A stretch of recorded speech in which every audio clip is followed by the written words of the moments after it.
Itu.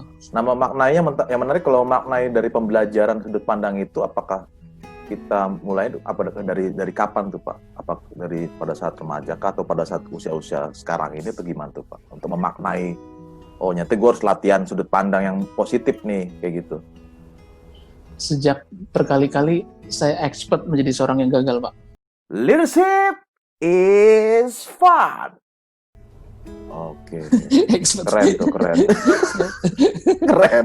Kalau ditaruh di CV, apa pengalaman terbesar jadi gagal? Iya, jadi saya pernah ngisi seminar Bukalapak waktu itu. Saya nulis kesuksesan saya adalah sukses menjadi orang gagal. Bener Pak, saya tuh kursus musik gagal jadi musisi.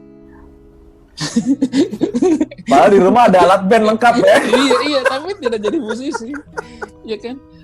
Sekolah melukis tidak jadi pelukis. Itu kan. Banyak sekali kegagalan. Pengen masuk PTN tidak masuk. Gitu kan. Tapi kemudian ternyata kegagalan-kegagalan itu bersekongkol menciptakan jalan baru untuk kita meraih sukses. Bersekongkol. Coba bayangin waktu itu kalau misalnya ternyata masuk PTN gitu ya. Misalnya, ternyata kayaknya nggak jadi sekarang nih. Mungkin begitu rahasia Tuhan ya. Tiba-tiba jadi pejabat nih, PNS. Atau bikin partai dengan filosofinya nggak sih? Nah, yang menarik yang Bapak sempat ceritanya itu, waktu itu kan Bapak lulus, kemudian Bapak kerja itu di bidang apa, dan Bapak sempat bilang bisnis itu di bidang apa Pak? Nah, ini bisnis. Bapak sempat bisnis sendiri kan waktu itu? Bisnis sendiri di bidang advertising. Jadi setelah saya punya pengalaman bekerja di advertising kurang lebih selama 7 tahun, saya memberanikan diri untuk buka kantor sendiri. Itu pada masanya itu berhasil gitu. Tapi keberhasilan juga punya umur ternyata. Oh gitu. Keberhasilan itu meninggal dunia. Sehingga saya harus mencari bidang lain. Ternyata penyutradaraan dan penulisan inilah menjadi bidang saya yang baru gitu. Kalau nggak gagal kita nggak tahu bahwa saya bisa begitu gitu kan. Nah, yang menarik kan waktu itu kita pernah ngobrol di tempat gym tuh Pak, ngomong tentang mobil Jeep tuh Pak. Itu keren tuh Pak. Gue pulang sampai Mbak Kristin udah tahu ceritanya belum? Belum. Ntar cuma kita berdua aja ceritain dulu. Oh, jadi gini kan, waktu gue nge-gym bareng tuh Mbak Kristin sama beliau, terus kemudian kan kebetulan dia beli Jeep baru tuh. Wih, keren banget nih Pak, Jeepnya baru. Tapi sebenarnya ini motivasi bukan karena ini Pak, karena dulu motivasi karena ibu saya. Kenapa ibu lu Pak? Kan gue begitu. Akhirnya cerita tuh tentang perjalanan dia. Kenapa dia bisa beli Jeep gitu. Monggo Pak, cerita dulu dari Bapak ya. Jadi kenapa gua beli Jeep loh? Ayo. Jadi penasaran nih. Jadi dulu gini, dulu bapak saya itu jadi polisi penjaga tebu. Bukan polisi ya, kelasnya kelas hansip gitulah, pertahanan sipil yang dibayar untuk menjaga kebun tebu. Nah, suatu saat kemalingan tuh tebunya. Nah, atasannya datang ke rumah kita pakai Jeep. Bapak saya dimarah-marahin tuh. Gitu. Bapak saya tuh juara karate loh, Pak. Tapi dia lebih takut kehilangan pekerjaan daripada bela dirinya. daripada harga dirinya gitu ya. Busetnya perjuangan seorang ayah gitu ya. Itu demi anaknya Pak, demi anaknya itu. Gue ngeliat sampai kecil, Bapak kan juara karate dan itu kenapa nggak ditonjok aja sih, tuh orang belagu banget itu. Gitu. Bapak saya gini Pak, ngapunten iki salah kula, kayak gitulah. Gue ngeliat Bapak tuh menjadi orang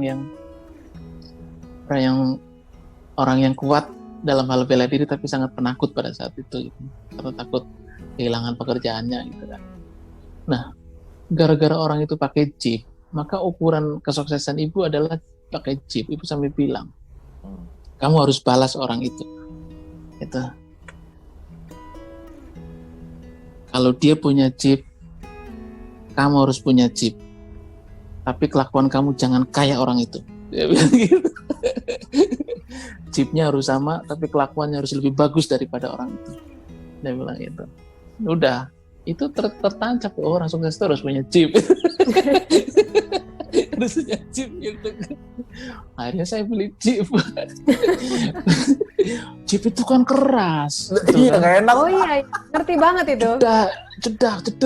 Iya, Jadi waktu ibu saya suruh, ibu, Pak, ibu saya naik itu, bener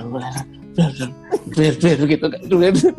Tapi air matanya tuh sambil keluar gitu. Jadi tidak anggun sama sekali gitu. Orang tuh kalau air matanya keluar tuh bagusnya kan sadu begitu kan, Iya, di bawah pohon. musiknya romantis. Musik gitu kan. Dia air matanya keluar tuh. Saya nanya, kenapa Bu? Enak ya mobilnya?